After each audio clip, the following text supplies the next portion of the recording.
Teve uma declaração de quem mesmo, esses tempos aí, contra a educação financeira nas Da escolas? Luciana Genro.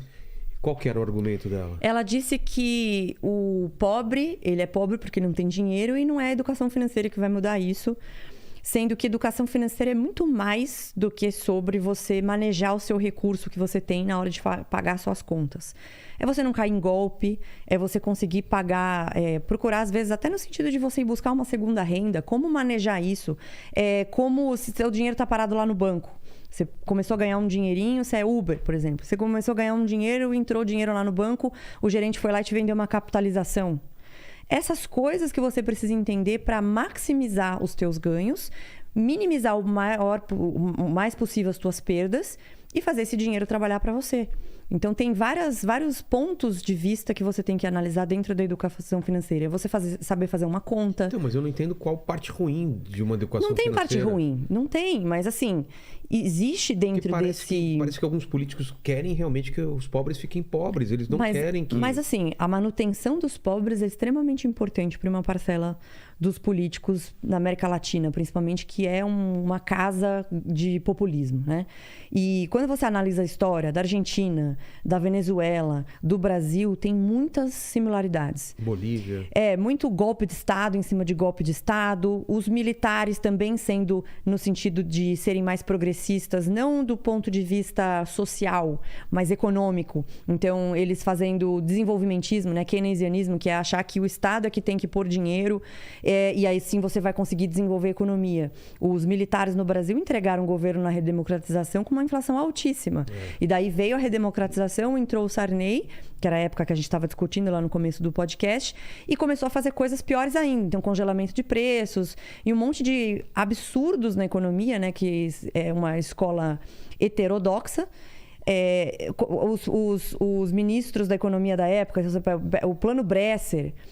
O Bresser já está bem velhinho, né? Ele continua indo lá na Globo News falar o que ele acha de teto de gasto. Você fala, pô, o cara foi lá e falou de congelamento de preços. Você está falando com esse cara ainda? Vocês estão dando ouvido para esses caras?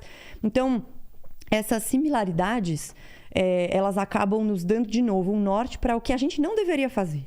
Só que, infelizmente, a gente é uma sucessão de erros repetidos e as pessoas não lembram, não sabem da história, de fato. Muitas coisas aconteceram no passado que poderiam nos dar um norte melhor para o que a gente não deveria fazer. Então, a Argentina é esse caso, o Brasil é esse caso.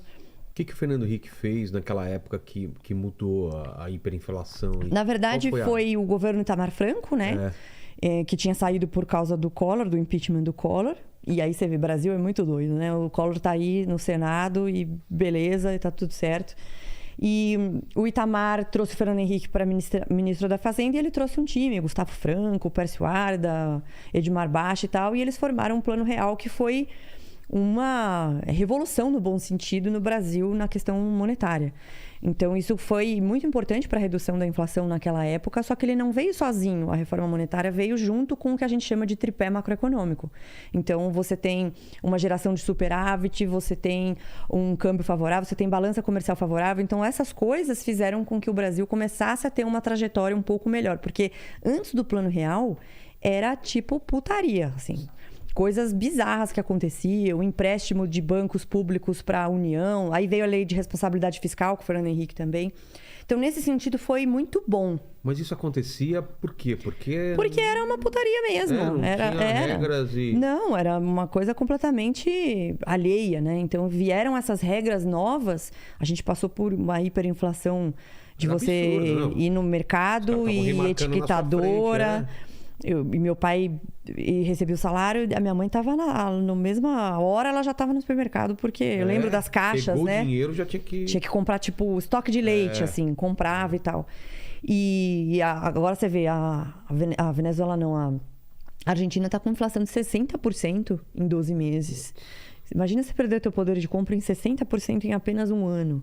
Isso tem a ver com educação financeira também. Como que você faz para melhorar essa perda de poder de compra, mandar dinheiro para fora para você ter uma moeda forte? A gente corre o risco de voltar a ter hiperinflação? A depender do que for feito, sim. Porque depende, se você continuar expandindo, fazendo expansão monetária, que é basicamente o que gera inflação. O que é expansão monetária? Expansão monetária é quando o dinheiro injeta dinheiro na economia.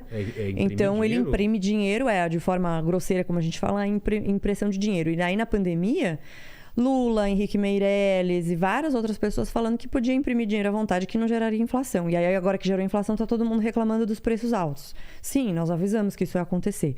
Então, você não tem como fazer essa geração de riqueza dar certo e as pessoas realmente terem o que se sustentar sem a liberdade econômica, porque no fim das contas não é o governo que gera riqueza. Ele só pega dinheiro das pessoas que estão produzindo por meio dos impostos, e aí faz uma distribuição. Mas você precisa produzir, né? Primeiro. E para você produzir, você precisa de liberdade econômica. E aí o governo começa a distribuir dinheiro. E governos no Brasil, na Venezuela, na Argentina, em Cuba, todos esses locais na América Latina são tradicionalmente populistas, né? E aí o populismo ele vem dos dois lados. Claro. Ele vem da esquerda e vem da direita. E aí começa a distribuir esse dinheiro. E o nosso sistema político ele é muito ruim. Porque para você conseguir diminuir esse Estado gigante que eu estava te falando antes, que tem um monte de benefício para político, o juiz ganhando 100 mil reais e não sei o quê, você só consegue mudar com uma reforma política que é votada pelos políticos.